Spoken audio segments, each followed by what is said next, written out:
Hi నమస్తే, welcome to my channel.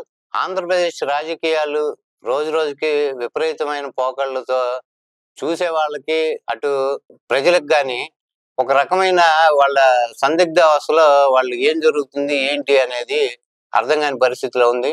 ఇప్పుడు మనం చూసుకుంటే కూటమి ప్రభుత్వం అధికారంలోకి వచ్చాక వాళ్ళు ఇచ్చిన హామీలు గాని, మేనిఫెస్టోలో వాళ్ళు ఏమైతే వాగ్దానాలు చేసి అధికారంలోకి వచ్చారో అవన్నీ తీసి పక్కన పెట్టడం. అలానే రేపు ఏప్రిల్ నుంచే ఏమో మేము అమలు పరుస్తామని చెప్పి తల్లికి వందనం అటువంటి పథకాలు వాటికి అయ్యేదానికన్నా సగానికి వాళ్ళు బడ్జెట్ కేటాయింపులు చేయటం. ఇది అన్ని రకాలుగా అంటే దీనికి ఒక అర్హత ఏదో ఒకటి కొత్తగా వీళ్ళు ప్రభుత్వ బడుల్లో చదివే వాళ్ళకి ఇస్తామనో, లేకపోతే ఇంకోటో తర్వాత వీళ్ళు దాన్ని కట్ చేసే కోత విధించే పరిస్థితి కనబడుతుంది. ఇకపోతే రీసెంట్ గా మనకి చంద్రబాబు నాయుడు గారు మాట్లాడుతూ ఆయన ఒక మాట అన్నారు. వైసీపీ సంబంధించిన వాళ్ళకి పరోక్షంగా గాని ప్రత్యక్షంగా గాని మన వల్ల ఎటువంటి ఉపయోగము జరగకూడదు అని ఆయన బాహాటంగా చెప్పడం జరిగింది.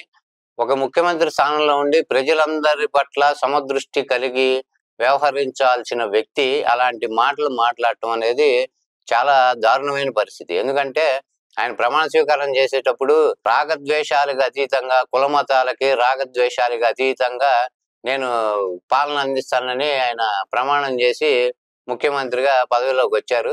అట్లా రాగద్వేషాలకు అతీతంగా అని చెప్పినప్పుడు ఇప్పుడు పక్క పార్టీ వాళ్ళకి ఎవరికి ఉపయోగాలు లేకపోతే ఇవి అందకూడదు ప్రత్యక్షంగా పరోక్షంగా అని ఆయన చెప్తున్నారు అంటే రాగద్వేషాలకు అతీతంగా ఆయన వ్యవహరించట్లేదనే కదా అర్థం. దీనికి సంబంధించి అసలు ఆయన నైతికంగా ఆ మాట ఎంతవరకు కరెక్ట్, నైతిక విలువలు ఎట్లా మనం దిగజారి ప్రవర్తిస్తున్నాం అనేది ఆయన ఆలోచించుకోవాలి. రెండోది, రాజ్యాంగం పట్ల వాళ్ళు రాజ్యాంగంలో ఉన్న విధంగా రాజ్యాంగం పట్ల ప్రమాణం చేసి రాజ్యాంగబద్ధంగా వాళ్ళు ప్రమాణ స్వీకారం చేసినప్పుడు దానికి విరుద్ధంగా కొంతమంది ఒక కేటగిరీ పీపుల్కి మన పథకాలు కానీ ఏవి అందించడానికి వీల్లేదు అని ఆయన చెప్పడం చాలా దారుణమైన పరిస్థితి. ఇక ఇప్పుడు సపోజ్ మనకి వితంతువులు కానీ లేదా అంగవికలాంగులు ఎవరైనా ఫిజికల్లీ ఛాలెంజ్డ్ వాళ్ళు ఎవరన్నా ఉంటే వాళ్ళు వైసీపీని అభిమానించో లేకపోతే వైసీపీలో సభ్యత్వం ఉండి ఉంటే వాళ్ళకి పెన్షన్లు కానీ ఏవి అందకూడదు అని ఆయన డైరెక్ట్ గా వాళ్ళకి ప్రతి ఊర్లో ఉన్న వాళ్ళ పార్టీ కేడర్కి కానీ అధికారులకు కానీ ఆయన చెప్పినట్టే ఒక రకంగా. ఇంతకుముందు మనం గతంలో చూసుకుంటే జగన్మోహన్ రెడ్డి గారు స్వేరింగ్ చేసిన తర్వాత ఆయన ఓపెన్ గానే చెప్పారు ఏదంటే, నేను కుల మతాలకు కానీ లేకపోతే కులాలకి సంబంధించి కానీ పార్టీలకు అతీతంగా ఎవరికి కానీ ఎటువంటి అన్యాయం జరగకుండా పక్షపాత ధోరణి లేకుండా ప్రతి ఒక్కళ్ళు అర్హులైన ప్రతి ఒక్కళ్ళకి పథకాలు అందాలి అనేది ఆయన బాహాటంగా చెప్పారు. దాని విరుద్ధంగా ఈయన ఇప్పుడు ఈ రోజు ఇలా చెప్పటం అనేది దారుణమైన పరిస్థితి.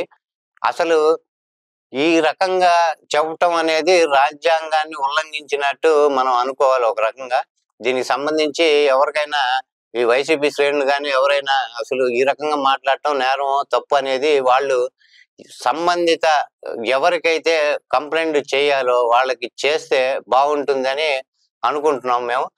అలానే ఈ రకంగా కక్ష సాధింపు ధోరణులతో ఈ రకమైన పరిపాలన అందిస్తూ ప్రజల్ని సమదృష్టితో చూడకుండా ఉండే ముఖ్యమంత్రి ఎప్పటికీ అసలు ఆ పరిపాలనే కాదు, ఆ రకమైన మనస్తత్వంతో పరిపాలన సంపూర్ణంగా న్యాయం చేసేటట్టు ఉంటుందని కూడా మనం భావించినాం. సో కాబట్టి ఆయన ఒకసారి పునరాలోచించుకొని ఏం మాట్లాడుతున్నాము, ఏం చేస్తున్నాము, ఏం చెయ్యాలి, ప్రజల పట్ల బాధ్యతగా ఎలా మెలగాలి అనేది ఆయన గుర్తిస్తే బాగుంటుంది. ఈ విషయం మీద వైసీపీ శ్రేణులు కూడా ఏ కేసులు పెడతారో, ఏం మాట్లాడితే ఏమంటారో అనే దీంతో వాళ్ళు బయటకు వచ్చి ఈ విషయం కూడా మాట్లాడటం పెద్దగా జరగట్లేదు. ఇప్పుడు వైసీపీ వాళ్ళకి అందకూడదు అన్నప్పుడు వైసీపీ వాళ్ళ దగ్గర నుంచి గవర్నమెంట్ కి వచ్చే ఉపయోగం జరిగే అంటే పన్నుల రూపంలో కానీ ఏ రూపంలో కానీ వీళ్ళ దగ్గర నుంచి వచ్చే రెవెన్యూని కూడా వాళ్ళు తీసుకోకుండా ఉండాలి. అప్పుడు వాళ్ళకి ఉపయోగం జరగకుండా చేయాలి అన్నప్పుడు వాళ్ళ దగ్గర నుంచి కూడా ఉపయోగం ఆశించకూడదు. పన్నులు కట్టే వాళ్ళలో అందరూ ప్రజలందరూ ఉంటారు, దానిలో అన్ని రకాల పార్టీలను అభిమానించే వాళ్ళు ఉంటారు, కార్యకర్తలు కానీ అందరూ ఉంటారు, సభ్యత్వం ఉన్న వాళ్ళు ఉంటారు. వాళ్ళందరి దగ్గర కూడా పన్నుల రూపంలోనో ఇంకో రూపంలోనో గవర్నమెంట్ నుంచి ఎటువంటి ఆదాయం వీళ్ళు ఆశించకుండా ఇలాంటివి చేస్తే అప్పుడు ఎలా ఉంటుంది అనేది చూడాలి. ఇప్పుడు అది మాత్రం చేస్తాం ఇది మాత్రం చేయమంటే ఒక కేటగిరీ పీపుల్ కి ఫలాలు అందవు అని ఆయన అంత బాహాటంగా చెప్పడం అనేది ఎంతవరకు కరెక్ట్ ఆలోచించుకోవాలి. దీన్ని ఒకసారి పునరాలోచించుకొని ఇటువంటి కక్ష సాధింపు రాజకీయాలు మానుకుంటే బాగుంటుంది. జై హింద్.